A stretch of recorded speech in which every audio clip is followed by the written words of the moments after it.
Good morning. It is Monday, the 27th of November, 2023. This is the Morning Cafe. My name is Freddie Ndimuli. Now, did you know that about 5 women are killed by people close to them every hour? These are global statistics.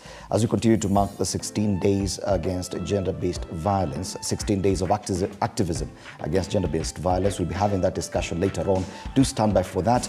My name is Freddie Ndimuli. 28 days to Christmas. How hot is the coffee where you are? I thought you had forgotten that. Finally sub 30. Yeah, 28. That's just a month to Christmas. Yes. Perfect. And once again, Arsenal is back on the top of the table. Thank you. Thank you for that reminder, because people were just talking about 3 goals versus 1. We are taking a look at, when you're fighting against or you're facing a team that's in the relegation zone, you're not supposed to brag about yes. 3 goals versus 1 goal. Everton is facing relegation. I mean, I'm just saying, you take a look at the goals. 3 goals here and 1 goal here. You remain here. at number 6 with 24 points. We are at number 1 with 30 points. Sorry, not so standing. Good morning, and it's good to have you here on Morning Cafe. I hope you're having a beautiful start of the week. I'm Flora Limuki, and of course you can be part of this conversation at TV47 News on X, TV47 Kenya on Facebook. The hashtag is Morning Cafe. And I'm used to Stanley Nyaringita, the biggest Manchester United fan right here. And because it's a Monday and you're an Arsenal fan, probably like we should have scored 2 more goals to be like Man United. We will be right here with the Monday fitness, just to pump that particular body and get into that particular shape. Probably did some chose some bad nutrition tips over the weekend, but we'll be getting that into shape this particular as of 8 a.m. So definitely stick around for that. But first, to the highlights. And we kick off with the Matters floods. And yes, the floods cut off a section of the Madongo-Garissa Road, rendering the transport corridor impassable after a major washout, with the National Highways Authority urging motorists and pedestrians to steer clear of this section until further notice.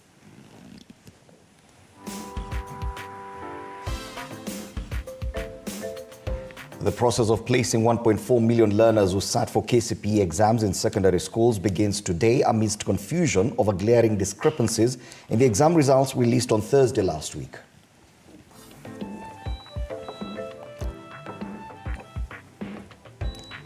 And across the borders, Sierra Leone's President Julius Maada Bio addresses the nation after ordering a nationwide curfew after gunmen attacked a military barracks in Freetown and also broke into the Padema prison, setting inmates free.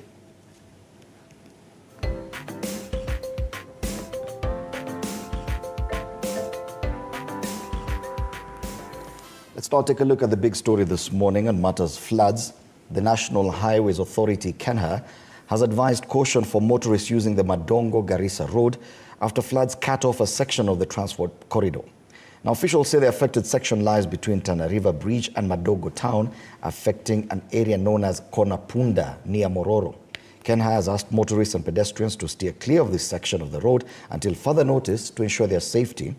The agency added that once the water levels subside to a safe level, a team of engineers will promptly initiate the necessary restoration to reopen the road. Early on Sunday, KENHA restored Kilifi's Mbogolo Bridge after its closure on Saturday following flood damage.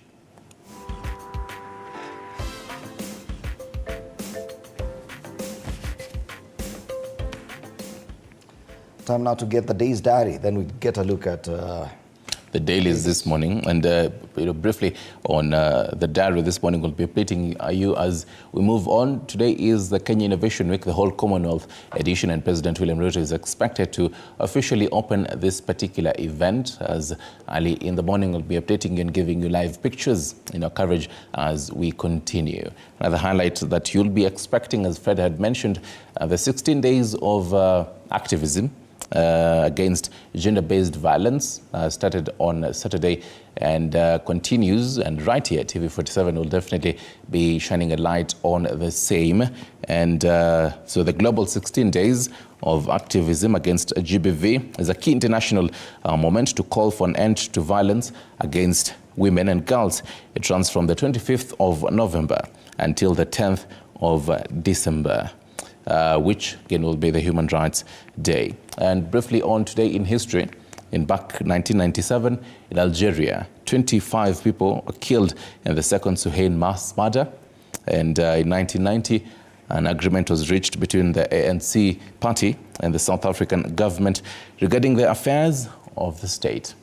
And speaking of the affairs of the state, the dailies this morning were largely with that particular National Dialogue Committee report that was tabled over the weekend. And even as we start this particular review, we're asking you, are you satisfied with the National Dialogue Committee report that was tabled? Are you satisfied with the National Dialogue Committee report? Talk to us on our socials at TV47 KE on Facebook, TV47 News on X, at Nyerungita _ at Lemuki _F, at Fred Indimuli. All right, let's now go deep into the dailies and take a look at the headlines this Monday. We kick off with the Standard. And on the front page of the Standard today, dialogue report clash, that's a big headline. Reactions were as the president says he will push for its full implementation. Some in his camp think it is too expensive. The Azimio side is also split, with Martha Karua dismissing it. The story is on page 8. Some of the quotes there by the president: all recommendations made by the bipartisan dialogue team are practical and good for the country. That's according to President William Ruto. Azimio leader Martha Karua says any purported agreement that does not immediately impact on cost of living, electoral justice, and respect for multi-party democracy is a fraud. And that's a big story on the front page of the Standard today. The other story that gets prominence on the front page, matters flooding, effects of floods. A picture there of a road that has been cut off by floods and other sections affected by the same. Cabinet meets after El Nino jolts Ruto. And yes, travelers there crossing a bridge that was washed away at Dukanotu in Garissa County yesterday. Hundreds of people have been stranded, and the story is extensively covered on pages 6 and 7 of the Standard. The other headline on the front page, rebuilding Ukraine one block at a time. Interestingly, it's covered in the national pages 2 and 3. Ukraine embarks on the path of recovery and sets aside more than 61 trillion shillings to reconstruct its damaged infrastructure, but the ravages of the war will take a long time to be undone. Still on the front page, let's take a look at the other highlights on the top strip of the Standard. Form 1 reality dawns on parents as selection begins. The story is on page 4. In the health and science pullout, taking care of you. How are you dealing with stress? An interesting read. In the business pages, Mombasa gets more cargo jobs. And in sports, all to play for as UCL resumes. That's the UEFA Champions League. The story is on page 30 and 32. If we flip the Standard, matters sports, Omala on target as Gor Mahia close gap on top sport. Gor edge Muhoroni Youth 2-0 in Homa Bay. KCB Police and Homeboys also pick wins as league builds momentum. And they have a raft of results there from the weekend matches.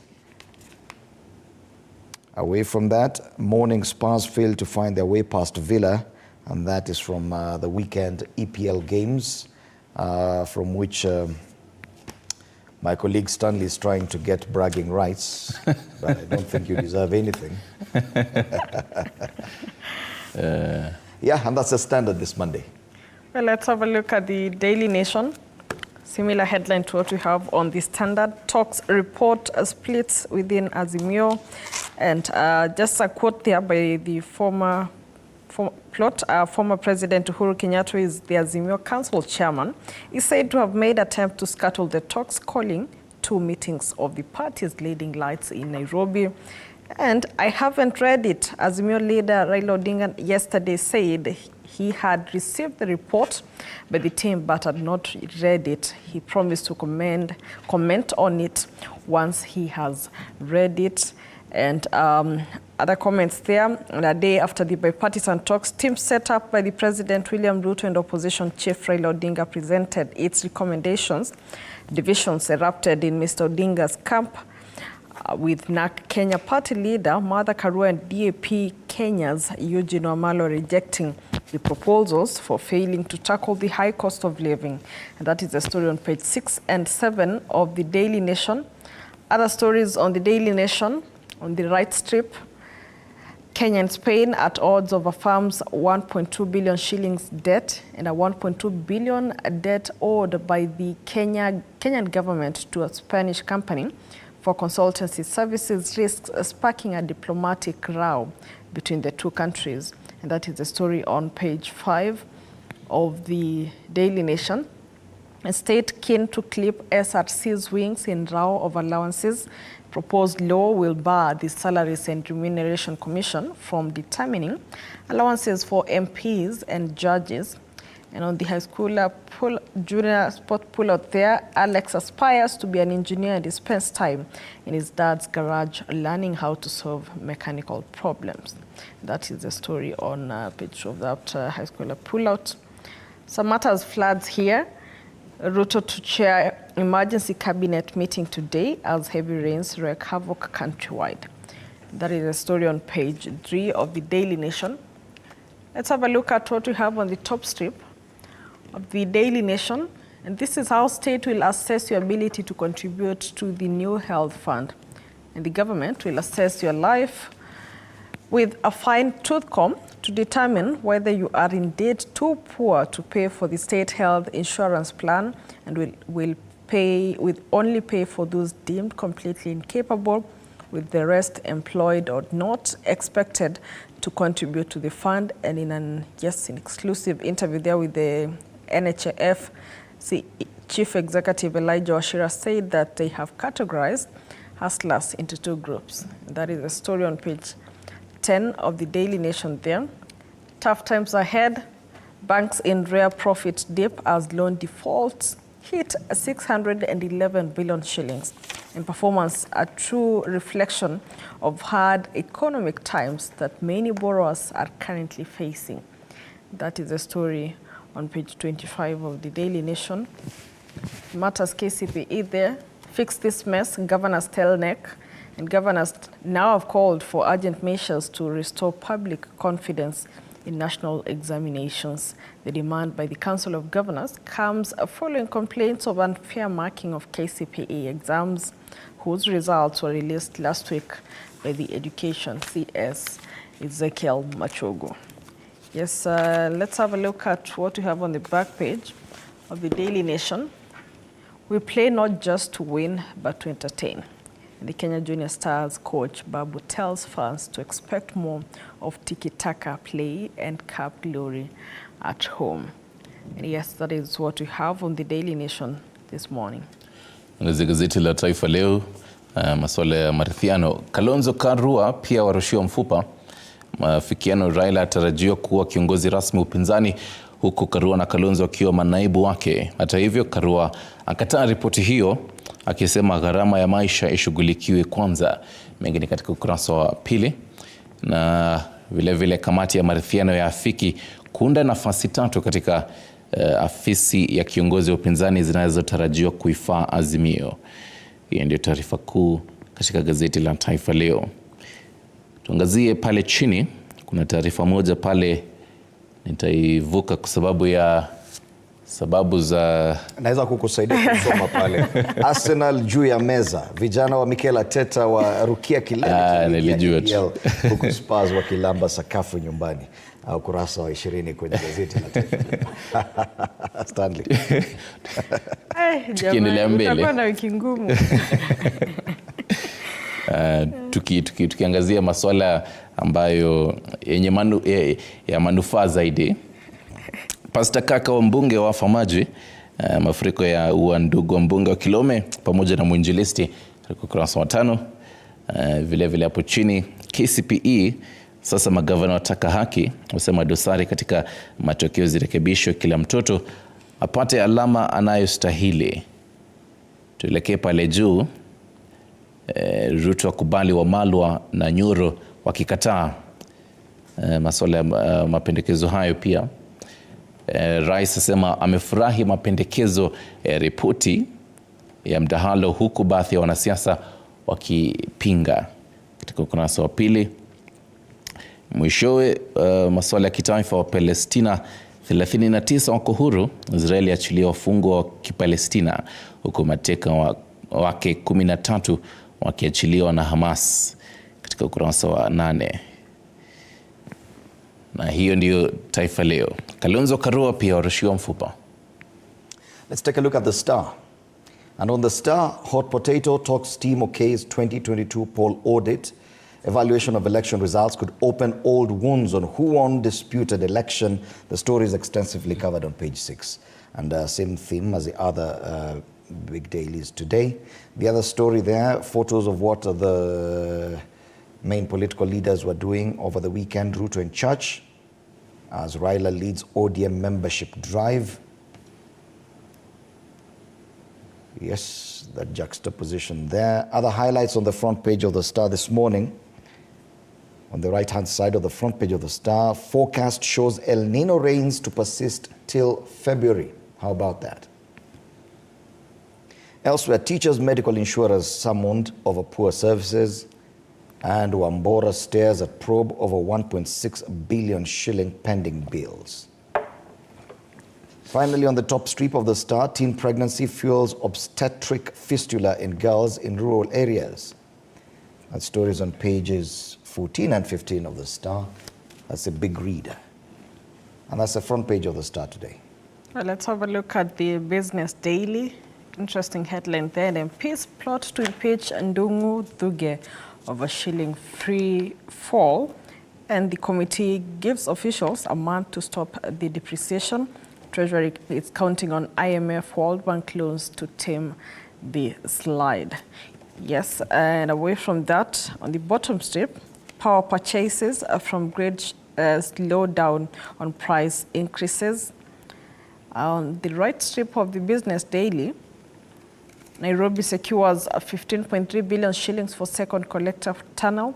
The Nairobi City County will receive 100 million shillings and $100 million. Yes, funding from the Korean government for construction of the second northern collector tunnel, the Governor Johnson Sakaja has revealed. And UNGA fights tax claim in Uganda. Away from that, affordable home loans uptake falls by 69%. And an opinion piece there by Alice Mwaniki, the future of banking belongs to those institutions that can leverage AI and other emerging technologies to deliver intelligent and efficient services. And that's what we have on the Business Daily. From BD to PD, that is the People Daily, a highlight that is not reflecting on other dailies. Tough times push 70,000 out of jobs, calling it an economic challenge. And economic challenges, employers have been shedding workers in the last 1 year as they grapple with the high cost of living, of doing businesses. Over 40% say they expect to trim their workforces further. It's a report on page 15. At the bottom strip there, two stories reflecting other dailies of the floods. I have a photo there of a police vehicle which is driving through a flooded Tondia Road, which connects Kilifi town to Malindi. And various parts of Kenya continue to experience torrential rains, bringing death toll to over 70 people. And even as experts warn of increased risk of infections in the Horn of Africa due to the ongoing El Nino rains. On the right side there, Azimio leaders, protesters, talks team differs on critical clauses. Pages 6 and 7, Mother Karua among the politicians who have hit out at lack of consensus as Raila calls for patience. Just a reminder, we're curious. If you've read this particular report, we'll definitely be pretty sure, Fred, you'll analyzing the recommendations on this report as you continue the discussion. As we progress through the week, today's focus is on GBV, yes. Violence. But I'm sure this discussion will definitely continue this week. Yes, but you can definitely tell us your thoughts on the same. Are you satisfied with this particular report? On the very top scroll, Matters Education for one selection starts today. And well, there, insert is pictured Education CS Machogu, as well as PS Belio Kipsang and TSC CEO Nancy Masharia on that. Well, yes, that is, in a nutshell, the front page of Paper Daily. All right. So while in Kenya we're focusing on the talks and the report by the National Dialogue Committee, let's take a look at what is headlining in our neighboring countries. We start off with Uganda. And in Kampala this morning, the Daily Monitor carries this headline, "Property Saga Just Comedy," says Mubaje. Uganda Mufti speaking a day after tumultuous Juma prayers due to the impending sale of Muslim property over a 19 billion shilling debt, Ugandan shillings, says he should not be unfairly blamed because he never signed on the transaction. Land matters there. Still on the front page of the Daily Monitor in Uganda, you have the Monitor board bidding farewell to MD Glenn Cross. And how that made it to the front page, I still don't understand. But anyway, this is Uganda. Elsewhere, Balalo eviction from North kicks off. Bad roads, borders, tourist attractions, says envoy. Really? An envoy said that bad roads and borders are a tourist attraction. Oh, wow. Interesting news from Uganda today. A magistrate interdicted of a graft. I mean, the Swahili say, kibaya chajitembeza. But surely, why would an envoy say that bad roads are a tourist attraction? Honestly, it looks like mockery. Unless bad roads in Uganda look good. Anyway, bad roads and borders are a tourist attraction, says envoy. Ministers Kitutu Nandutu return to Karamoja region. That's the front page of the Daily Monitor, and you can see the stark difference from the kind of issues that affect Ugandans as opposed to what we're headlining with on this side. Big news in Kampala, Uganda today, that property saga with regard to some land occupied by a mosque. Let's go to Tanzania now. Yes, and on the Citizen this morning, the headline there, how to improve teaching of English in primary schools.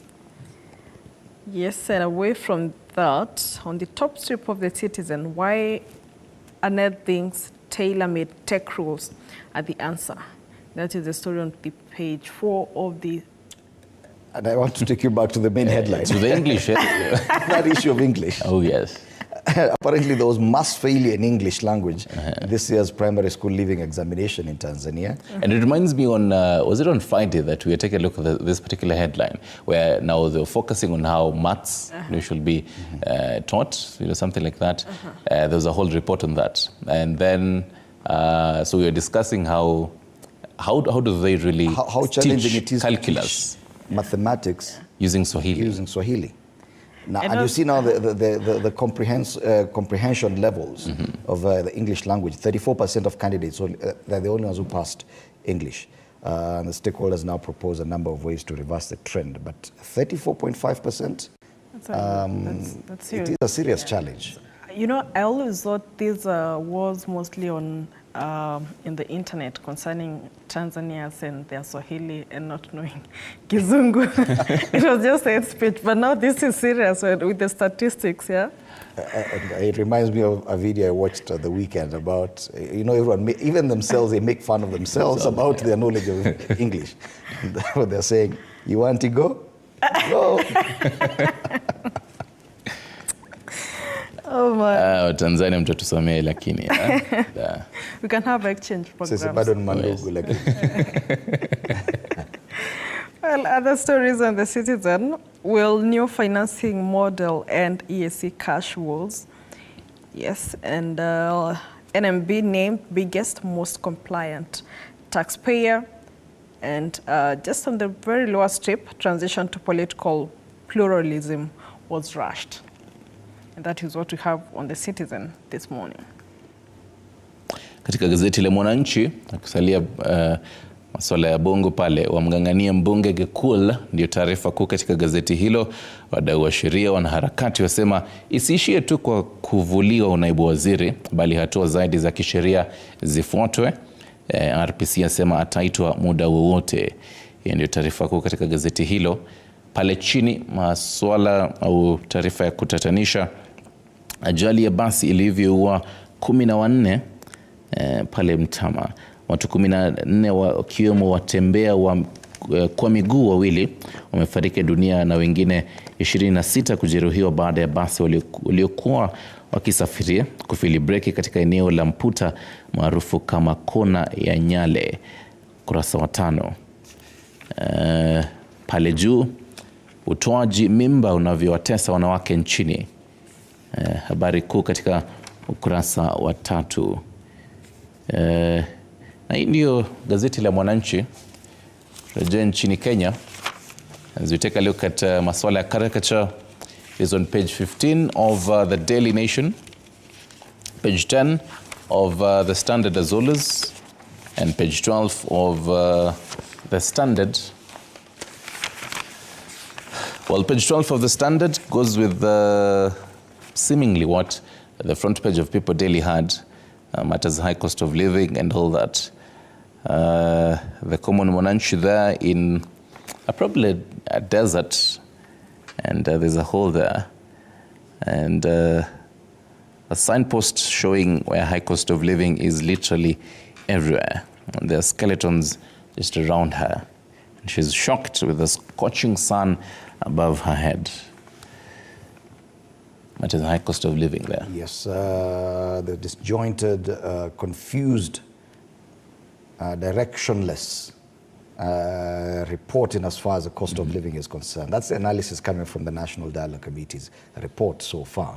That on this issue of the high cost of living, it's just pointing everywhere with no proper solution. That's Gado's assessment of the situation in as far as the cost of living issue is concerned. The cartoon on the Daily Nation, page 15. So, okay. Yes, go ahead. It's just a depiction of what is happening mostly between Thursday and today. And they are pictured there. A caricature seems like the CEO for NEC and Jegere there. And just a balance between integrity and those exam malpractices that might have happened. It's interesting how we are rushing even into Form 1 selection already. Well, we've not even solved this issue of... It is a very sad situation. Yes. Keeping in mind the fact that we are still in the process of marking KCSE, yes. Then you see the kind of discrepancies coming from KCPE. The whole mishandling of education and examination issues is very troubling, I must say. Then we are already into the Form 1 selection process. Then what happens to those whose marks were erroneous? Absolutely. It is, what was the rush for? Highly that's the whole question. You want to go? Go. Right on page 10 of People Daily, matters employment there. There's, I think, Nile Birika ya Chai. It is full of people, unemployed Kenyans from all tribes, and coming out of there, matters jobs, few tribes. And the commentator says many have qualified, but few will be called. The whole balance and whole balancing act of employment, who do you really know? Oh, yes. And it's an issue of the fact that very few communities or tribes, if you like, occupy most of the jobs. And this was a report by the NCIC a few weeks back, that 80% of county jobs are occupied by only 10 communities, despite the fact that we have more than 45 different communities in Kenya. And so, yes, you have a port with so many people, but only a few from select communities get to work, especially in government and county governments, for that matter. That's Tano's take on page 10 of the People Daily today. Many have qualified, but few will be called. Yes. A quick reminder of our question today. We are asking, are you satisfied with the a report by the National Dialogue Committee. Continue interacting with us. Send us your feedback on our social media pages, on X at TV47 News, and on Facebook, TV47 Kenya. Now, 16 days of activism against gender-based violence. We'll be looking at the successes and the challenges as we continue marking this. It kicked off on November 25th, that was Saturday, which was the International Day for the Elimination of Violence Against Women. It will be running until the December, which is a Human Rights Day. And we'll be having a panel in studio to discuss this. Do stand by for that. We'll be having Professor Grace Wamuengare, Professor of Gender from the Kenyatta University, Celine Kithinji, GBV, AYP Coordinator, Mombasa County, Abigail Sidi, Project Officer with ICRHK, and Faith Nyamboka, who's a survivor of gender-based violence. Do stand by for that. And remember, you can also interact with us on our social media pages. You're watching Morning Cafe.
Welcome back. You're watching Morning Cafe on TV47 with me, Fred Ndimuli.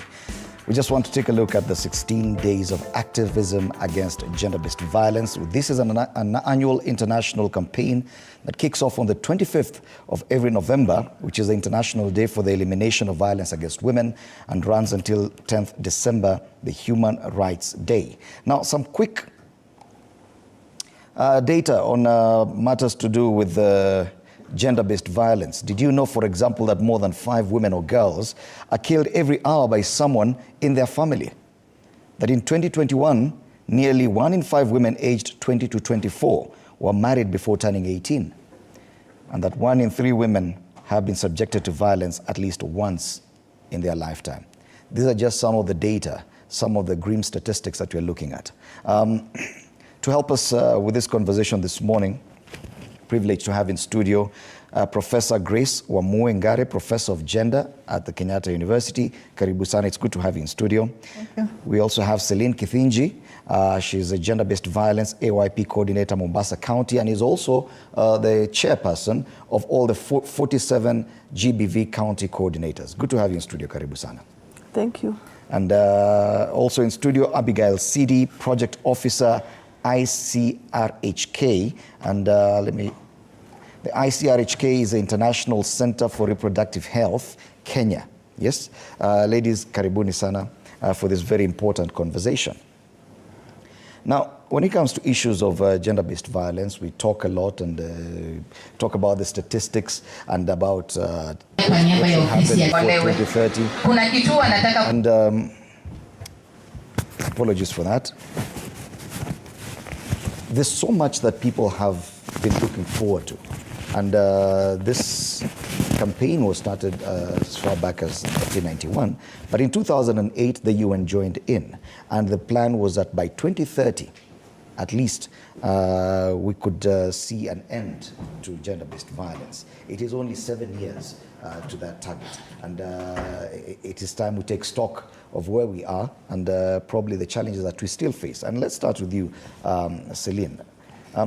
In Kenya's situation, because the statistics I was looking at were global statistics, but in Kenya's situation, is it a realistic target to say that by 2030 we could have eliminated gender-based violence in our situation?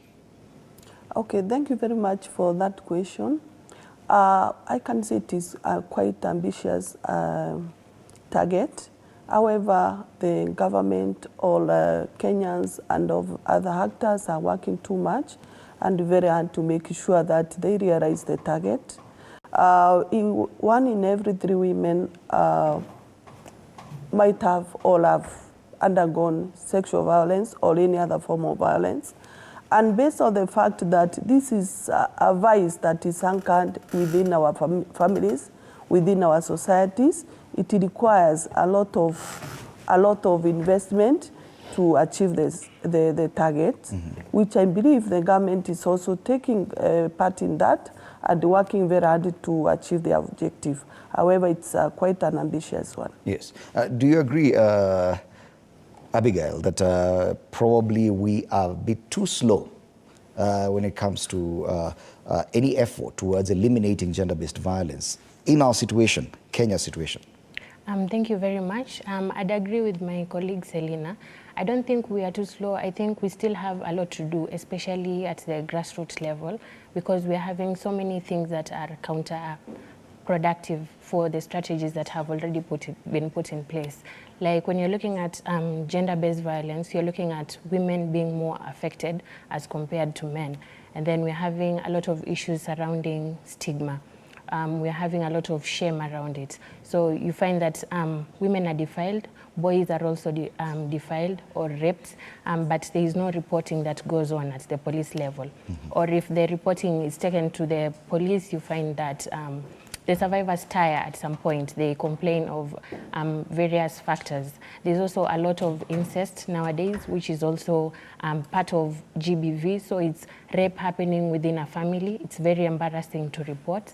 And then you also have our key gatekeepers at the grassroots level who are actually championing for this. But you find we have so many issues, especially issues to do with culture, our socio-cultural norms and things like that. Like you've rightly put it, a at the community, we still have a lot more to do. But I think if we have a holistic approach towards it, where we're having the county seeing it as a big problem, the grassroots, the national level, even global, international, I think it's something that could be achieved. Yes. Yeah. And back to you, Celine, because you deal with the counties, kule mashinani, and she's mentioned something about culture. Culture is not something that changes overnight.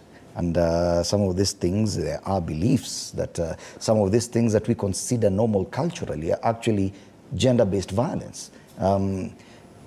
Is it possible that we can actually change the culture of some of our communities towards this elimination, or is it that we can only hope for a reduction and not elimination of gender-based violence? I think to change the culture means that we need to involve everyone, involving the community themselves, involving families, and working with every key stakeholder within at the community level. Because the norms and cultures that have been anchored within our family or within our community, it is within them to make change within them, the set norms. And I know it is possible to work with them. The only thing that is required is now to identify the key stakeholders within the society, the community, who makes a decision, who can be heard, who can be listened to, who are these boys, who are these men. Because many a times we are labeling men as perpetrators, but how much have we involved them? So it is possible to involve men and everyone who is within the community so that we can make that change. Change will just be very possible if we work with them. But if we try to put it into their hands or without involving them directly, then we might fail. But these are things that are the county levels that we have started, because already we formed, many counties have formed a coordination mechanism where at the county level they are working with the key stakeholders and they have meetings with the key decision makers. At the community level, they have these community committees that are formed, and the community committees are all through up to the ward level. So we are trying to make change within the society by engaging them. There are many forums that are continuing across the counties. There are also women forums that are continuing across the counties. So as we will achieve if we continue engaging them and working with them. Mm-hmm. So there must be progress, Abigail. And we sometimes tend to just look at the challenges. But what are the progress, what kind of progress have we witnessed over the past, let's say, even 15 years since the UN came in to assist with this campaign? How much movement or how much of a shift can we say is commendable at this time? I mean, there's a lot of noise going around the awareness of GBV on itself. And just to recap on what Selina has said, like in the previous years, gender-based violence was majorly focused for women because there's the aspect of gender in it. So men were left behind. But nowadays, you can even find male champions actually championing for GBV. Another thing that I'd say is a milestone is now we're having more cases actually being reported. People are actually aware of what to do in case of a rape or in case of a defilement. Previously, you'd find children specifically, or even adults who have gone through rape, have gone through defilement. They do not know where they're going to report. They do not know where to start. Even when they go to these health centers, they've gone to the health centers like a week later. There's a time period you're supposed to show at the health center so that they're able to mitigate these health concerns. They can screen for STIs, HIV. They can deal with issues of pregnancy and things like that. So nowadays you find people actually reporting, and actually reporting in good time. Like if it's at the health facility, they are there within maybe like 24 to 72 hours. After that, they are shown, they know they're supposed to also go to the police police station. Another milestone I think that we've had is now we have a lot of effort even from the National Police Service. Like in this police station, they actually get a gender desk, specifically dealing with cases for defilement, cases for rape and things like that, which I'd say is really good because you actually find police officers who actually trained on how to handle survivors. So they also know how to handle that survivor. You're not handling a survivor from a point of victimization. It's more of empathy. You're able to actually relate. You're not re-traumatizing the survivor. Like you'd find some of the survivors telling us, when you show up at these centers previously, maybe someone asks you again, okay, what were you doing? What happened? Why were you at this time at this place? Nowadays, it's come, we can help you. And they actually help, they step in to actually see that this survivor actually gets the justice. Mm-hmm. At the court, the same. We are seeing more cases that are actually going to the end, not cases stuck in within, like cases are actually reported, and because no people are reporting at the right time, you have very strong forensic evidence that can actually be used throughout the court system. You're finding survivors and their caregivers actually pushing for justice, not like before where people would be scared. There are issues of stigma. There's family where kajama, we say kajama, where you want to sort this thing at the home level. You want to give a goat, or you want to even marry off that girl in exchange for this. Yeah, and I think also at the county and national level, the issue of advocacy and legislation, we've been pushing for a lot of, we are seeing a lot of bills, a lot of policies. I know even in Mombasa County, and Selina is here, she'll chime in on that. They are really pushing towards actually seeing that we actually have tailor-made bills and policies that are actually working to address this issue of GBV. We are seeing more rescue centers, more safe houses. There's actually budgetary allocations for this, where survivors can actually get justice. And for the NGOs, I think more partners are coming in to just do a lot, like in terms of awareness, male involvement, research, and things like that. Let's talk about the issue of legislation in this that Abigail has mentioned. Was a challenge a lack of laws, probably, because there are issues of culture that we're talking about, the issues of victims understanding whether or not they are real victims. How does legislation come and help with such when it comes to issues of understanding whether or not I'm a victim, or understanding that this is a cultural problem? Okay, I think registration and policy is very key for any intervention to gain value, because on what basis will you be doing a certain implementation, certain intervention? Because if gender-based violence is a human right, and most of it ends in court, so most of the interventions have to be backed by policies at the county level, so that when we are doing it, we are not found on the other side of the law. Also, when a document is there, a policy document is there, it is also guiding on what budget that we could get. It is a strength to plan and also implement interventions at the county level and also at the grassroots level. On the other side, if we work without policy regulations, then what are we doing? What are we telling the community? When they ask questions, we will tell them what is backing them. We know we have Sexual Offences Act, which defines what is a violation. We have also Children's Act, which tells us the right of our children. But now where are the policies that are telling us what to be done in terms of prevention, in terms of mitigation, and also in terms of managing the survivors, and also in terms of even dealing with the perpetrators, in terms of coordination and collaboration? The policies will tell us what law the police will do, and what healthcare providers also will do, and also what other key implementers or key stakeholders will do. So policies and regulations are very key to implementation of gender-based violence interventions across board at the counties. We have seen many counties have done county-based policies. We can have national policies that are addressing things across board in the country. But that does not mean that policy is taking care of small bits that are within the counties. Every county is unique in its own way.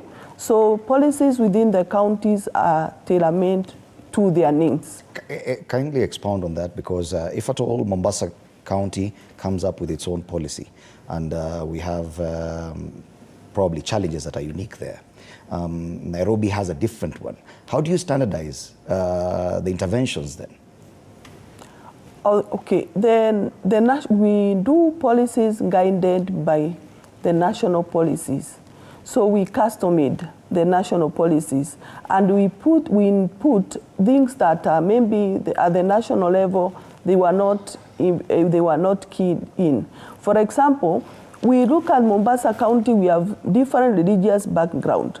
We have different people from different communities. So if we look at a county like Turkana County, they also have different things. The forms of violations there would be different and performed in different ways. So those are some of the unique things that counties look into and realize the strategies that can fit the individual counties. A strategy that will fit Nairobi County may not fit Mombasa County. A strategy that will fit in Turkana, if you apply it in Tharaka Nithi County, probably it will not work. So we custom-made the policies, the national policies, to input strategies that are suitable to the counties. Okay. Yeah. Wow. Very interesting discussion, and of course you can chime in, you can be part of this conversation using our online, our social media pages on X at TV47 News and on Facebook TV47 Kenya. You're watching Morning Cafe, and we continue with this conversation about 16 days of activism against gender-based violence. Let's take a break now.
Welcome back. You're watching Morning Cafe on TV47 with me, Fred Indimuli, and we continue with this conversation as we mark the 16 days of activism against gender-based violence. And we're still in studio with Celine Kithinji, gender-based violence AYP coordinator, Mombasa County, also the chair of the 47 GBV coordinators and, across the country. Abigail CD, project officer, ICRHK. Professor Grace Wamuengare, Professor of Gender, Kenyatta University, and also joining the panel now, Faith Nyamboka, who's a survivor of gender-based violence. Good morning, Karibu. Good morning. Professor Wamue, we've been talking about this thing, and it's good that you're now able to join the conversation.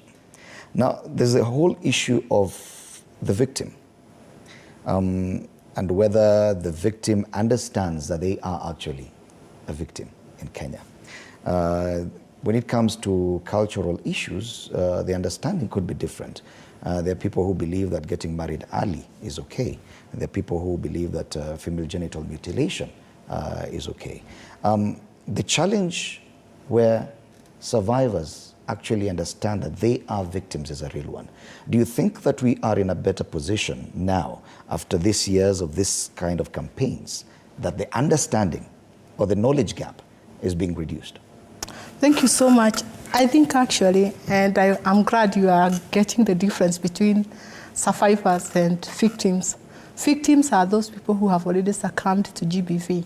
They are dead, so we can't even discuss them here now. They just remain as statistics. Survivors are those people who go through the violence, but they live to tell the stories. Some actually do tell the stories.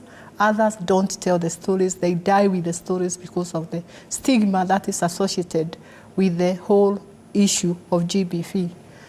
When it comes to awareness, and I'm sure it's true, we have a lot of awareness, but that awareness is also very limited. As you say, most of the people who go through gender-based violence actually are not aware that what they are going through can be defined as gender-based violence. You see, GBV happens especially even to the very young people, young children, from all ages. You have heard of defilement even of 3-year-olds, defilement of even 1-year-old, some exactly within the family setup. And most of the violated, especially the young kids, they are violated by very close family members who show them a lot of love. And in the process of showing this love, they actually abuse them. So the young people or the kids or whoever is there do not even think that this is violence. And when it comes even growing older, even among mature women like me, some are even violated by spouses, and yet they cannot define this and say, wow, this is violence. They still hide, think it's those cultural issues. We have had a lot of women saying, well, it's normal to be beaten, even by a spouse, or even within a working community, a lot of violence, even at the workspaces. And people don't know that indeed what I'm going through is a form of violence. Again, there are so many forms of gender-based violence. What we tend to think mostly is what is physical violence, which can be seen. If you slap me this morning, of course, I can feel the pain, and I can see that you have slapped me. Even if I'm a daft, definitely I can see that is violence. However, there are so many other forms of violence, emotional violence, where somebody just violates you by, abuse or subjecting you to a lot of torture which is not physical. And, so you cannot actually define it and say, well, what I'm going through is a form of GBV. People just hide behind so many names of it. Some will even start blaming themselves, those survivors, where it's because I have done this, especially within the marital relationships or intimate partner violence. Somebody thinks, well, it's me who did this. It's because of my shortcomings and all this. So to be honest, we have not reached a level whereby there is adequate awareness in the nation that everybody rises up and points at it and says, no, this is violence.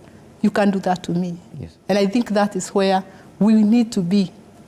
But there are those who argue that we are splitting hairs here, that when you get into marriage, you're told it is not a bed of roses, that you should expect some challenges. And while you're experiencing challenges, it could be a very cloudy affair for you to tell the difference between emotional abuse. Probably physical abuse is easy to pick out, but emotional abuse vis-a-vis the normal challenges that a marriage goes through, that remains to be a huge challenge, don't you think?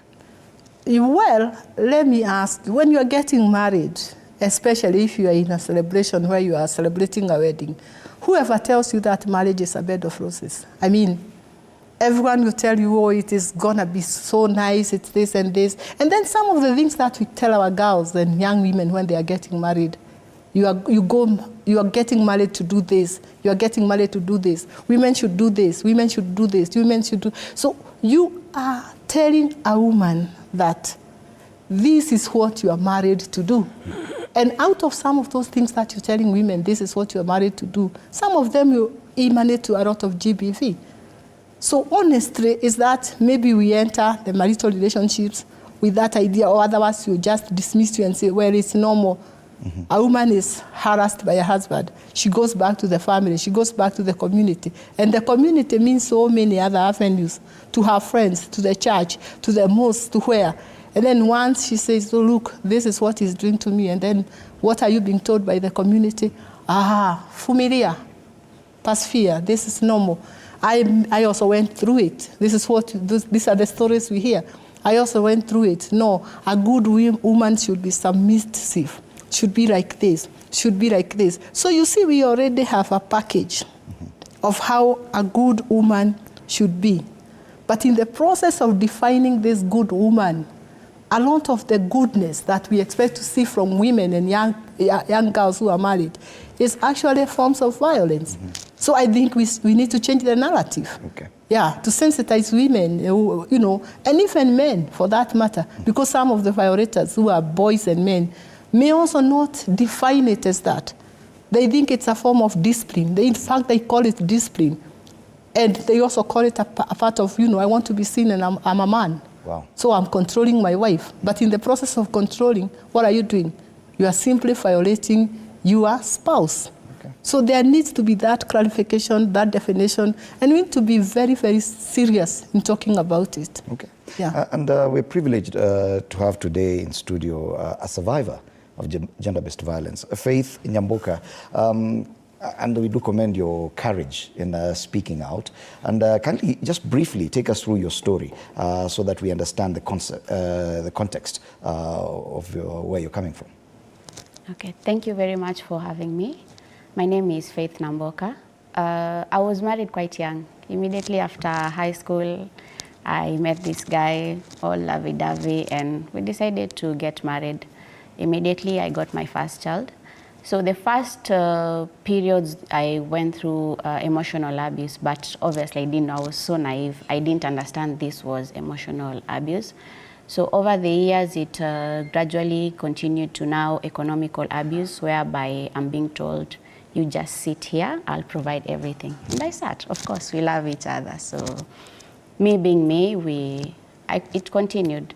But over the years now, as we grew and went on, now it became physical. Now it was now physical and psychological.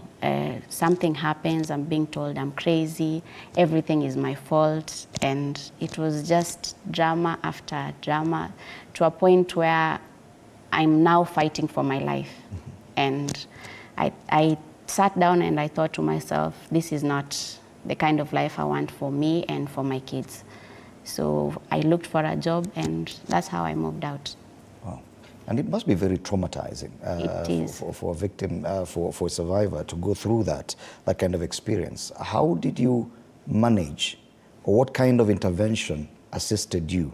What kind of external intervention helped you to get out of that situation? At first it was difficult because the society paints a marriage as, okay, marriage is good. I believe in marriage, a good marriage. But now the society puts so much pressure on the woman. The notion that mwanamke ni kuvumilia. So I tried seeking help from parents and friends, and you're told, hiyo ni kidogo. You see such things. Simply because I don't have a physical mark does not mean that I'm not going through pain. And it's very traumatizing when you go through things that you can't explain, especially emotional abuse. Obviously, you can't explain that. Or whereby someone strangles you at night and in the morning he's asking for sex. It's very painful.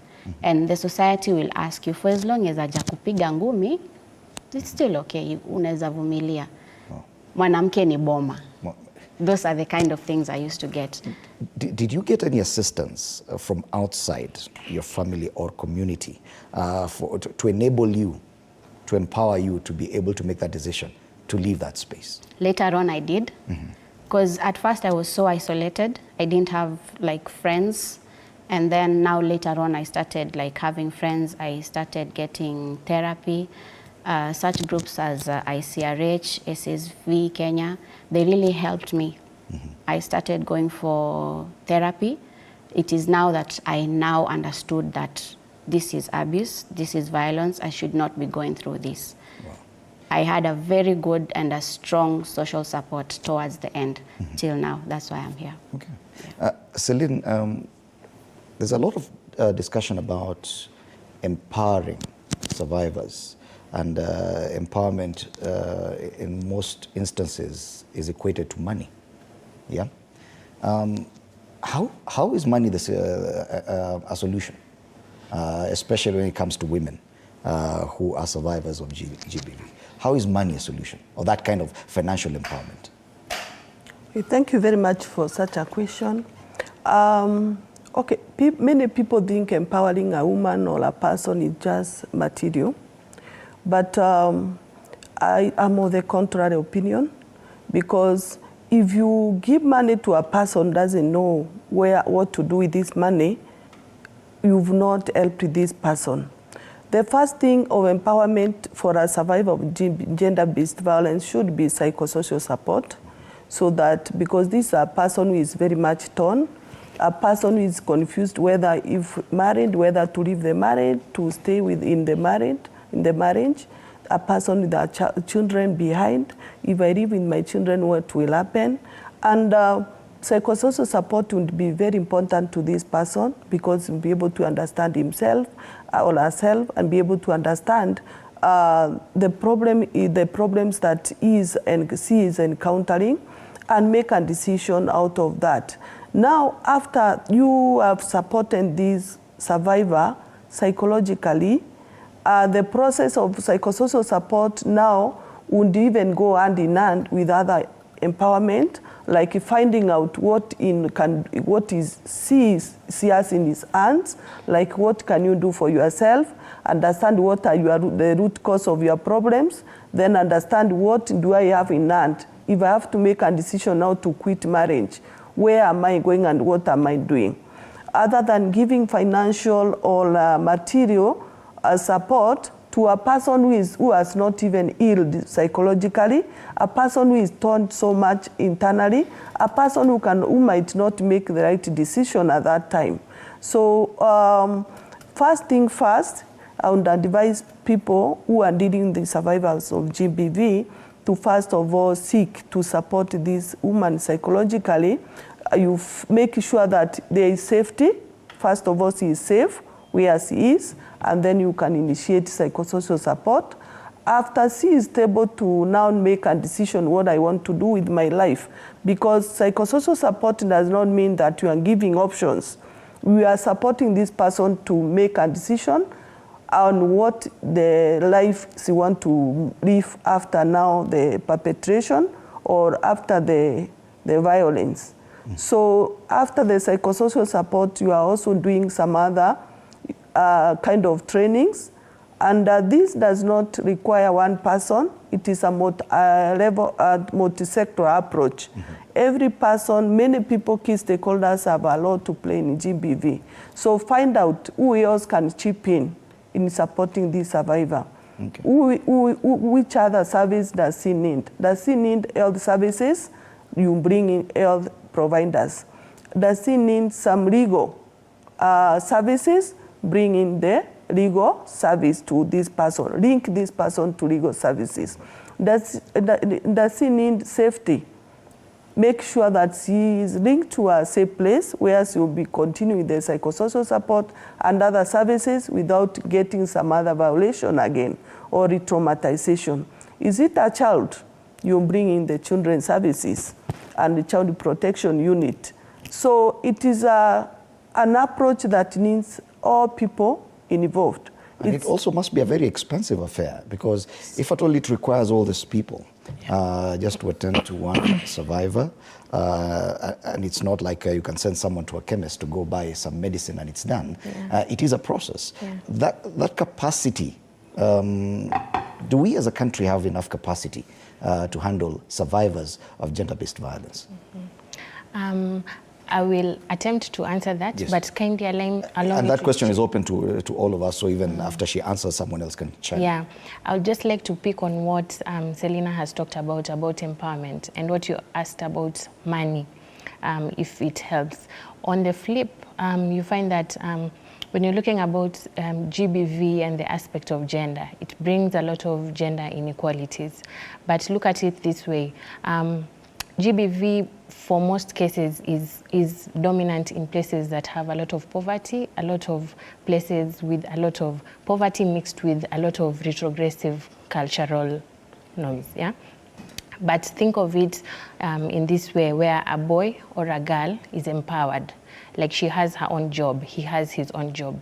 At that point, you know, we are trying to actually balance the gender issues, yeah? We are trying to be at least gender, we are striving towards gender equality. If I have a job and my husband has a job, I have negotiating power in that household. It's not the same as if I'm a stay-at-home wife. And not to say that this is bad, but we have, like what Faith had said, there is an aspect of GBV that is socioeconomic, where I ask you not to work. Or if I work, you're supposed to give me all this money that you're earning, yeah? So I'm thinking of it as us empowering our girls, empowering our boys to strive towards gender equality, where we can have more negotiating power, where we can both be decision makers, where we can shun issues like early marriages, because why are girls married off early in the villages? One, it's because maybe there's the culture. There's also an issue of poverty, where she's being married off so that someone else can take care of her and her family, and maybe bring something back to their family. Yeah, and in terms of the capacity, I think at the national and at the county level, I think we are having a lot of effort towards it. And I think the collaboration between the private actors, like the non-governmental organization, and the government, now the state actors, there's a way they complement one another, so that if public health facilities are offering like medical services, they are offering psychosocial support, the NGOs now come in to chime in and say, okay, we can provide psychosocial support, we can provide legal services. We even have legal agencies who provide pro bono services to survivors of violence. So they are not actually paying for those services that are being offered. Yeah, we have public health facilities that actually provide psychosocial support for free. Actually, I think all GBV services in the country are free. They are normally waived, so the survivor doesn't have to pay for it. When it comes to matters empowerment, like the government will do what it can, but we are seeing more private sector coming in with interventions that can actually help survivors of GBV. We're having the cash transfers, financial literacy for these survivors and things like that. So I think collectively we are seeing a lot of improvement. Yet there are those who say that when it comes to GBV, there's a lot of private sector involvement as opposed to the public or the state actors.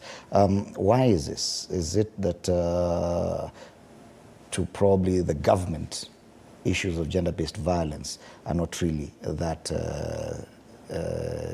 deep or serious? I think it is a very serious issue for both the government and the private sector.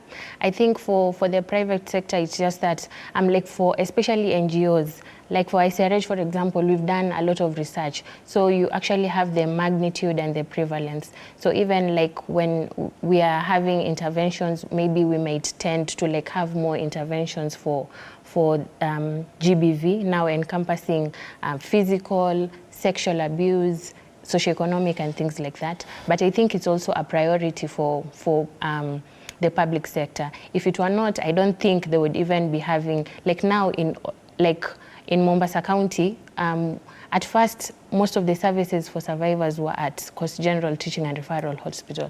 But you can see now, like, we're having more public health facilities. Actually, I think all that are actually offering the same services, so that people don't have to move from a far place, like you've been defiled and maybe you are 1 hour away from the health center. So you're actually able to get services within.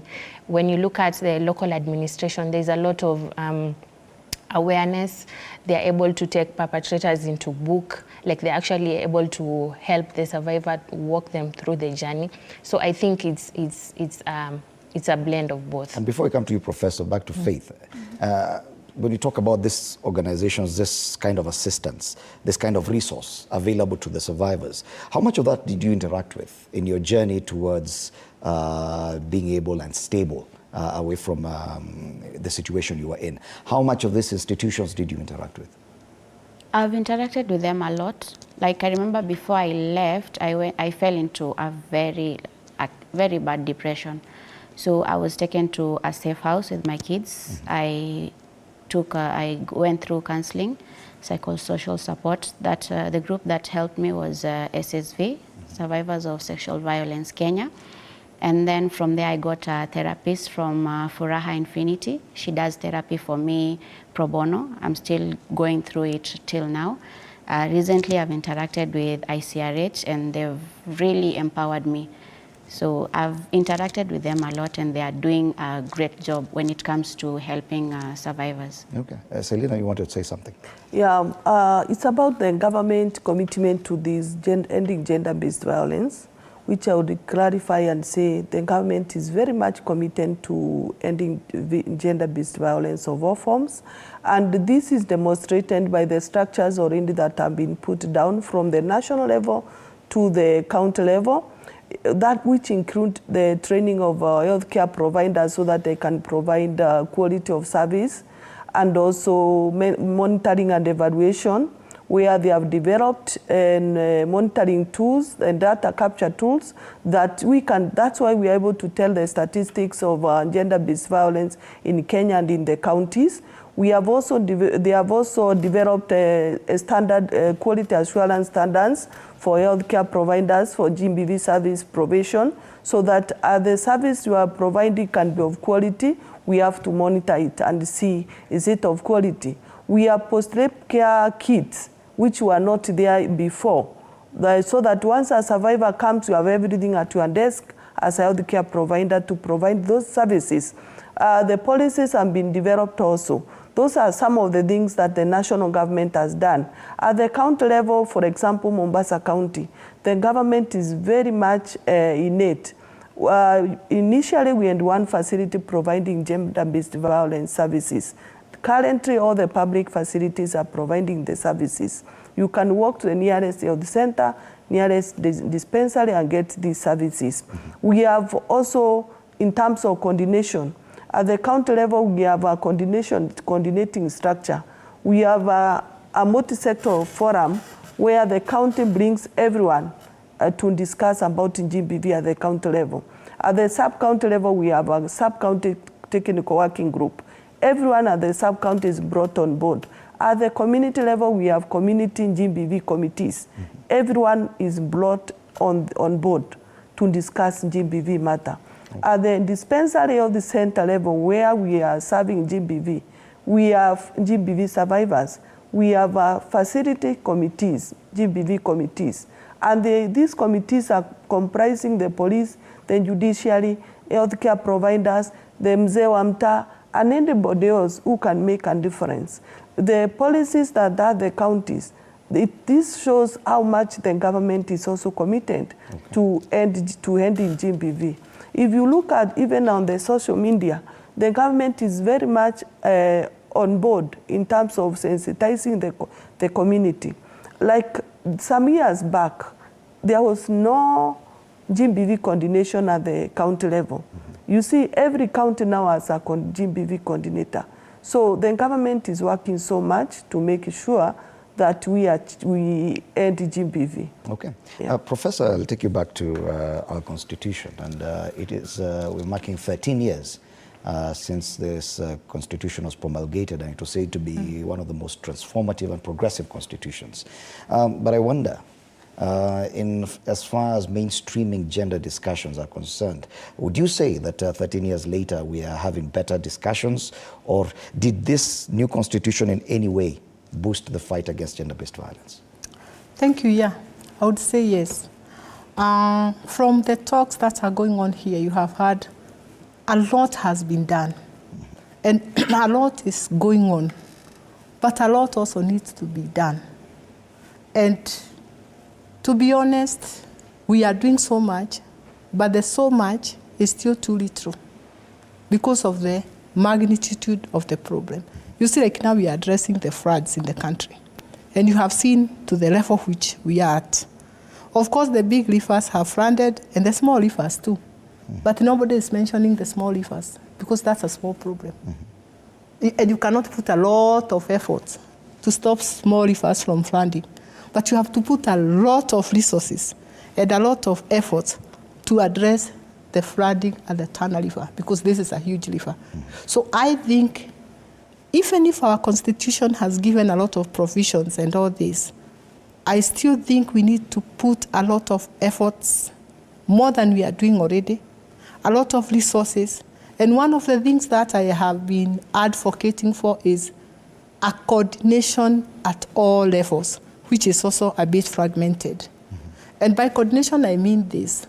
One, somebody violated, let's say in Mombasa, that should be a national problem. Not a problem with Mombasa, not a problem within that particular family, but it becomes a national problem that everyone knows there is a violation, somebody was violated in Mombasa, and this case is being handled. Even if it's handled by the county government, it becomes a national problem, just like all other issues that we are dealing with are national problems. I am concerned when I hear there are some people stranded to get home in Northeastern, and I don't even know Northeastern, but it becomes a problem for me because I want to know what is happening, and you feel it. These are people who need food. These are people who need medicine. I think all of us are feeling with those people. So we need to get to a level whereby we all as a nation feels gender-based violence, a child violated in Kisii who has gone through FGM. This is a problem for the whole nation. Do you, for example, feel that probably as a nation we focus on one strand of gender-based violence more than any other? That probably we focus too much on one. Probably FGM or child marriage, for example, and ignore a few others. Sometimes we do. And I think someone mentioned here that this survivor lady mentioned that because she was never hit, nobody see the marks. So nobody thinks that she has been violated. So you have seen even our heads of state, 3 of them in a row, talking about EdFGM. EdFGM. Because FGM seems like it's the worst for FGM. What they even talk about to Ed is the physical part of the violence within FGM. But FGM has so many, even within it, it has so many other forms of violence, hidden in it, that even adding a physical cut, if you still subject, those girls to other forms of cultural rituals and all this, they will still be very traumatizing. So I think we have that tendency because, as you say, we keep on mentioning early child marriages, FGM, like those are the only forms of GBV. They are. Yes. But there are so many other forms, especially the worst, I think, is emotional violence. Yes. Simply because it's not feasible. And yet, if this lady can tell you, it's the hardest to heal. Physical violence, you go to AAR hospital, you are treated, and it's over. But the emotional violence that goes with that, especially if a girl goes through rape, a woman goes through rape, physically, it will be treated within 24 hours. Or everything that the medics can do have already done. Even the legal process. The lawyers will do it. Even the perpetrator will be taken to jail. Let's say that. But the wounds that are inflicted in a person who has gone through a rape may never heal. Okay. Faith, as a country, we are at a time when issues around or discussions around mental health are alive. And you mentioned that you initially went through emotional abuse, but you could not even tell that you were being abused, you were being violated. There's a huge knowledge gap and understanding, especially for survivors, of when they are being violated vis-a-vis just going through life. What helped you to get to a point where you understood now this is a violation? especially in as far as emotional abuse is concerned? At first, when it was happening, I didn't even know. I knew, like, this is just marriage. These are the ups and downs of marriage. It will get better. But now later on, when it got physical, that is when now I started gaining knowledge about now the other forms of abuse, the economical, there is also technology abuse, and now the emotional. Now that's when I got to understand, oh, gaslighting is a form of abuse. But initially I didn't know. So there's a huge gap. For me, I knew later, way later, when so much damage. Once it got physical is when you realized? That's when I realized I was going through emotional, like it was a whole journey. And you mentioned something curious about digital. Yeah. Digital abuse. We live in the information age, social media, and it reminds me of a case at the weekend on one of the social media platforms where a woman came out and said that she had been sexually violated while on a date night. And the kind of responses were more about accusing her of failing to do one or two things. Bullying on social media, especially for those we may call victims or survivors of gender-based violence, is a real thing. Yeah. How much of this are we able to intervene in? Because what you're talking about probably is physical interactions with some of the survivors, but when it is online, Abigail, is it something we're even able to handle? So I think for that, because we have different people handling different gadgets at different times, it might be a bit challenging. But I think what we can do and what we are seeing coming up is a lot of conversations on how to, on good, I don't know what it's called, but some posting good content. I even see some of them being like flagged or being blocked if you post like content that is not good. So again, a lot of awareness needs to go into that, because also you see nowadays also us as parents are also giving our young ones this gadget at a very early age, and then also it's like we are not controlling the kind of content that actually goes up. So I think a lot needs to be done before this content is actually put out. Like we are able to say, there's some content, sometimes even before you post it, it gives you a notification that this content is too sensitive, or this content, this kind of content will be disallowed, and things like that. Because you find that's how a lot of stigma builds up from there, because you're trying to seek for help, but instead you get a lot of shame and a lot of embarrassment from people, a lot of victimization. And then also on the aspect of where to seek for help, you know, there's a lot of shame that comes with therapy in itself.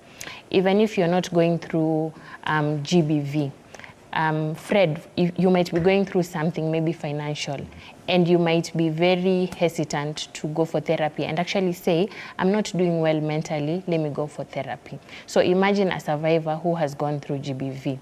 Could be emotional, could be technological, rape or defilement. There's a lot of shame that comes with it. It makes someone feel like, oh, I've been defeated. I actually need someone from outside to come and help me. So a lot of conversations need to go into telling people it's actually okay to seek help.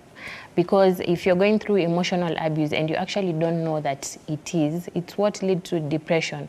That's why you find men and women committing suicide. You say, the person was very bubbly, she used to talk a lot, we didn't even notice there was a problem. Kumbe, they were struggling inside. Okay. Again, on the online platform, there's a lot of grooming that is now going on also. The online sexual exploitation, not even sexual, sometimes it's not even sexual, but it's a lot of grooming. Even for young adolescents, youth, where a person befriends you, they gain your trust, they learn a lot about you, and then after now they've gotten that trust, now they get to show in their clothes. And then they keep, GBV has a lot of it has a lot of playing with the mind, because the person, you'd find the person who is actually causing it is actually the person who is also instilling fear in you. So you're going through it, but you're not able to report it. Keeps threatening you, I'm going to tell so-and-so. You'll be embarrassed if people found out that this and this is going on. Yeah, so I think a lot needs to be done. Selena, the digital space is largely unregulated. It is a space where even the laws governing that space in our context are still not watertight. How possible is it to control this space, a space where even violence, gender-based or otherwise, is used more as an entertainment for strangers than something that should actually be considered a crime? I think the digital space is too porous and it's a bit challenging, but I think there are some harms or institutions that are supposed to control that, because it is causing a lot of harm to our children and even to families. Most of the young people nowadays, they communicate using the digital space. They trust the digital space more than even the human beings. So we have a task to do in terms of controlling digital space, because still we have a lot of challenges. We are not yet there. The information and the content that you can get in the digital space, and it's what even your children can interact with. And this is not, I can see it not well controlled, because still we are seeing very young people who are falling a prey for gender-based violence due to people that they trusted through Facebook or any other digital or social media. We have seen even women, even adults, big people from all walks of life who have been violated through the social media. So what I can say is that we have a lot of work to do within the digital space. It needs a lot of control and a lot of protection, especially for the young people and the children. And also the parents or caregivers also need to be checking on what their children are watching through their phones that they give them. And also a lot of awareness needs to go out to our children and also the adolescents, because they may not know that the person they trust most in the digital space is up to something until it happens. We have seen many adolescents, some adolescents commit suicide, but no one has asked why this person commit suicide. Some of them may do it because of the abuse that they go through the social media. I do some counseling. I've interacted with some, and I've saved a few who set their minds actually to end their lives because of what they're encountering, and the encounter they are not able to share with anyone. They are not even aware, but that they can share and get help, because what they believe is that if I share, I'll be blamed for what I'm doing. Yes. I'll be told I'm the one who entertained that person to the level that we are in. We have seen trafficking being done to not only to the young people, but trafficking is so rampant nowadays. You trust a person through the digital space, and he gives you a date, you decide to meet this person, and when you meet, something else different happens. So there's a lot of challenges that are within the digital space that needs to be controlled. Okay. I know there are some control measures that are put, but we are not yet there. A lot needs to be done. I have encountered several, like 4 girls from different counties, having been brought to Mombasa by someone on Facebook, and on arrival, they are picked, they are taken in a house, they are raped or defined there, and they are locked there. They are not able to get out until, like the 4 have saved it, until they got some space when this person goes out, and now they sneak. When they sneak, they don't know where they are going. They don't know anyone. They fear to tell someone they meet. This is what has happened to me. So there is a lot to be done still about the digital space. And Faith, if you may draw parallels with your own situation, because we've seen, as I said, digital space, people using instances of gender-based violence simply as entertainment for others. We've seen husbands recording their wives taking poison. We've seen some people in relationships posting videos where they're physically assaulting their spouses. We've seen now what I've mentioned, that instance over the weekend when someone came out to say, I do not think I gave consent to that, but this is how it's coming out. We've seen an instance where even some sportsmen in Kenya were taken to court because someone posted on social media that they had violated her.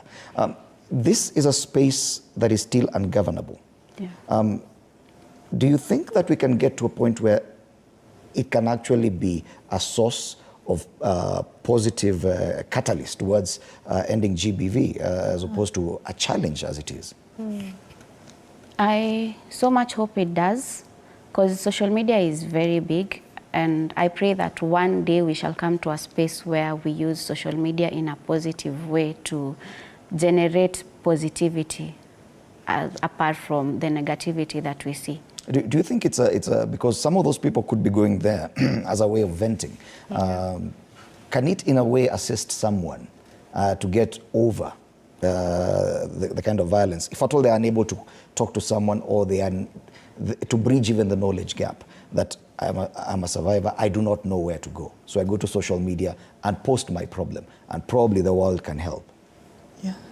Is it possible? Because we see a lot of survivors coming out to social media simply to say, I have a problem, I was violated. Then what? Well, Let's pause. I think, sorry.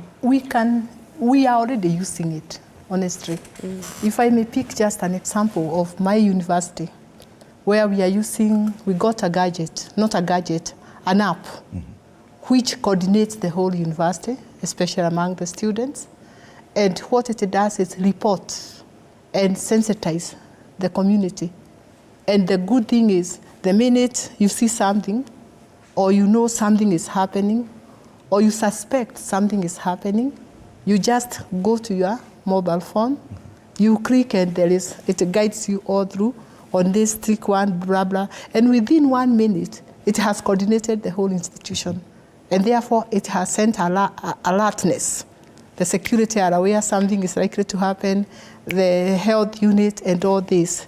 And because it is a very fast-moving thing, because every young person is on social media. Every young person they spend so much, 99% of their time actually on the phone. So it can be converted. Instead of venting and all this, we sensitize our communities. We also put, we implement avenues and apps whereby these people don't just go there to vent, they also go to talk about what has happened and also to raise awareness. If there is something we want to convey, we use it, and everyone within seconds or minutes is aware that this is what is happening all over. So I think it can move from small institutions, it goes to bigger institutions and the whole country. Okay. So to me, it is a positive that already it is there in utilization. It's only that we are utilizing it in the wrong direction, but we can convert that and now make sure that, the mobile phone becomes a gadget that I know, as long as I have my phone, even if wherever I am, if I click a certain button, even if I'm in a matatu and somebody is threatening to violate me, or I have seen somebody being violated within a public transport, whatever, I press this, the next police out there will be aware that there is something happening on KAZ or something like that. So it's possible we can use it. And definitely there are opportunities, even in bridging the knowledge gap, especially when dealing probably with survivors of sexual violence, that the responses or the steps they need to take after that. That knowledge, because many survivors are afraid to speak out. And probably that's the biggest challenge, that many people don't want to come out and say, hey, I have been violated. But probably that's where social media could come in. Yeah, social media will come in if we are going to use it in the right way. Again, because of now the stigma, the victimization, people don't actually use it. But of course, you hear the phrase, hurt people, hurt people. So maybe that's why you might say something, I'm actually going through this, and then people now start to use it to vent their own issues. But I've seen a lot of campaigns on social media, and I know even at ICRH and even Mombasa County, there's a time we were offering counseling, telecounseling. It can actually be done online. You can actually call. You're given a number that is toll-free. You don't have to pay for it. So you really don't even have to go to a place physically to seek help. You can actually call specific number and you're actually able to get help from it. Yeah. Wow. Anything else to add on that issue of digital space and how we are using it, and probably some of the positive ways of getting help through social media?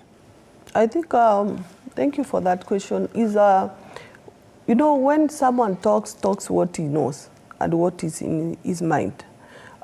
These people posting negative information on social media, that is all what is in their mind. So we can use the same digital space to sensitize the community on even the effect of what they say to the person they are telling, and also they need to know what is gender-based violence. Because if most of the people they post, maybe because they are not aware this is a form of gender-based violence. So this means that there is still a gap in terms of information outside there. When we sensitize people more on gender-based violence, they get to understand what it is, the impact and the effect, and even how to prevent it. I believe with the digital space is good for information dissemination and also sensitization. Okay. It is because many people outside there, they have been violated before. Mm-hmm. So the way they perceive things might be different from the way people who have information on gender-based violence perceive things. So it's a call for action for all the key stakeholders in gender-based violence to ensure that they make the digital space a place for sensitization and destigmatizing, removing stigma that people have regarding gender-based violence. Okay. It can be used positively and you'll see the impact. Yeah. And Professor, we could talk about the perpetrators as well, and the kind of action or penalties that are given to perpetrators of gender-based violence, because the complaint has been that most of these people go scot-free. And most of the survivors may feel that even if I report, nothing will happen. In fact, I could be in more danger because probably our systems do not protect the survivor enough, and most of those people who are perpetrators will not be held to account. That is a challenge that we have, don't we? Yeah, and it's a big challenge. And this is why we are thinking of also changing the narrative. We have focused so much on the survivor and thinking that the perpetrator, what he or she, because GBV is two-way, that what the perpetrator needs is actually jail. And that is not what a perpetrator needs. We need to start thinking of GBV, not in terms of responses. We have done a lot of responses. That is when we wait for people to be violated, and then we start acting. And there is another group called the media, which you are part of, where everybody will now rush. This is great news that this has happened, this has happened. Perpetrators are members of the communities. Perpetrators are members of the family, be they men, be they women. These are our boys, our girls, our women, our wives, our husbands. The focus should now be within a family setup, the community setup. Because I went to one village, honestly, in one of the counties, and one girl had been defiled. And I was having a community gathering, and I asked the members there, they were both women and men, you know, attending my forum, and I asked them, do you know who violated this girl? And they all said yes.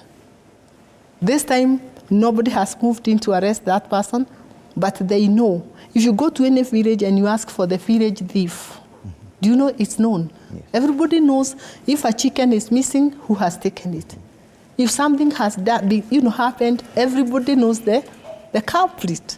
But what are you doing about it? So what happens is we need to rethink seriously on which structures can we put in our community, which structures can we put in our families to actually pick these perpetrators before they even commit the crimes. Because once we do that, then we will start thinking of prevention of GBV, but not responding to it. Because in the response, if something has happened, it has already happened. There isn't much more you can do about it, except maybe talking, addressing it, looking for this. I think those perpetrators, or those we call perpetrators, also need to be addressed. What is it that we can do? Why do you perpetrate? And some of these abusers are serial abusers. They keep on abusing one person, they go to another one. There are even those people who marry serial marriage, as if there is a word like that. Yeah, okay. Serial killer, serial rapist, serial all this. And yet they are hidden within our communities. Okay. They are hidden within our families. Okay. What are we doing about them? I'll give you an opportunity to each of you to give your final comments because we're coming to the end of this conversation. But on this issue of how we treat perpetrators, especially, if you could comment on that as we come to the end. Yeah, I'd like to comment on it because I think it's something that has been widely neglected. We normally look at perpetrator as the bad person, but I think according to research that has been done, and I think more research scientists are actually interested in doing this, I actually find that people who go through abuse and don't heal from it, some of them actually turn out to be perpetrators. So you could actually be victimizing someone who actually went through it, didn't know where to report it, and is not doing it to other people. So I agree with Prof on what she said. Apart from the jail that is already there, I think more needs to be done to them. I don't think we ever sit down with a perpetrator and understand why they did it. The first thing when you get a perpetrator is make sure he's behind bars, he doesn't get bond, and he's jailed. And then tukisikia amefungwa maisha, all of us celebrate and we say justice has been done. But the cycle still continues. So I think we need to ask our questions around that. Actually, if they could be, we could actually explore options of even offering psychosocial support to these perpetrators to try and find out what is it that actually pushes them to defile. Because someone who is defiling a 3-year-old child, someone who is a serial perpetrator, perpetrating, you can actually find someone who's defiled over 10.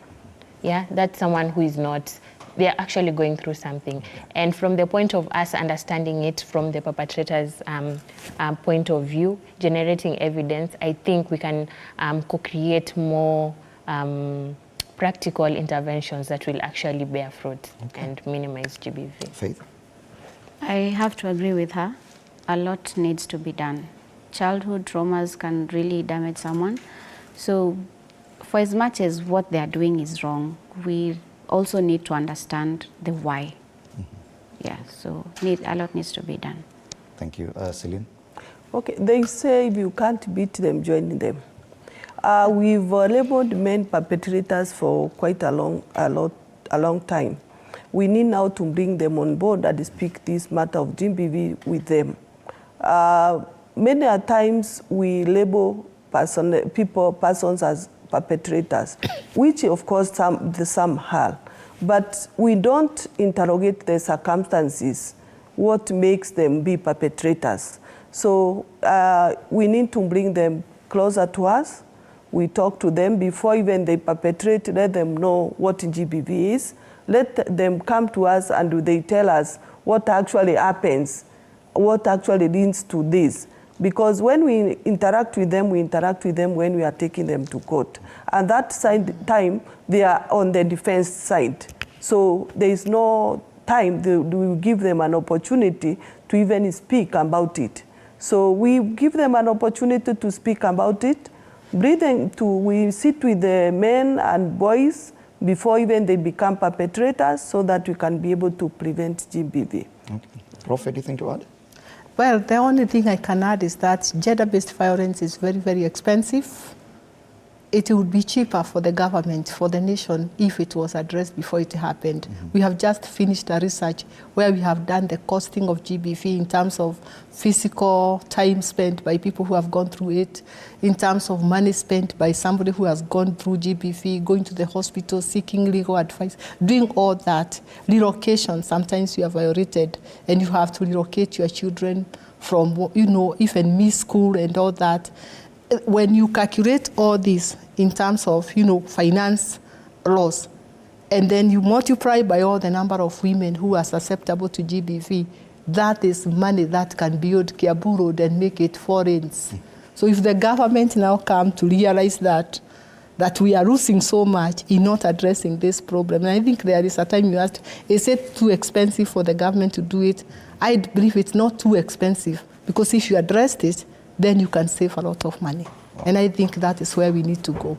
Thank you so much. Yes, Celine. Yeah, before maybe we close, I would say that we have neglected the boy child for too long, and many a times they find themselves on the wrong side of the law.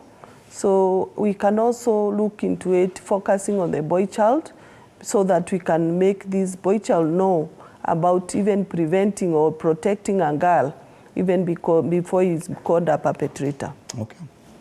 Thank you so much, Celine Kithinji, Gender-Based Violence AOIP Coordinator, Mombasa County, also the chairperson of the 47 County GBV Coordinators. Abigail Sidi, Project Officer, ICRHK, and ICRHK stands for International Center for Reproductive Health Kenya. Faith Nyamboka, Gender-Based Violence Survivor, and Professor Grace Wamuengare, Professor of Gender, Kenyatta University, our panelists this morning as we discuss the 16 days of activism against gender-based violence. It started on the 25th of November and will go all the way up until 10th of December. So this conversation is one that will definitely continue. Thank you so much, ladies, for your contribution to this discussion.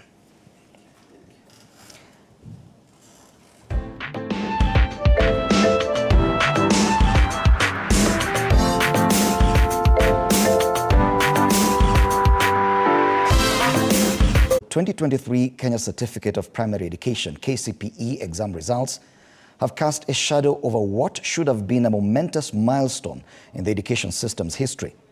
The unfortunate errors and inconsistencies identified in the released KCPE results have not only tainted the farewell to a 39-year-old education system, but have also raised serious concerns about the credibility and integrity of the examination process. The Kenya National Examinations Council's acknowledgement of appeals due to errors in results obtained through SMS is a clear indication that the system has failed some students. Instances where candidates' marks and grades in Kiswahili were misaligned with Kenyan Sign Language, cases where particular schools reported identical scores in some subjects, others where students from certain schools purportedly scored abnormally low percentages in specific subjects, such as achieving 3% in social studies. These are just some of the reported discrepancies.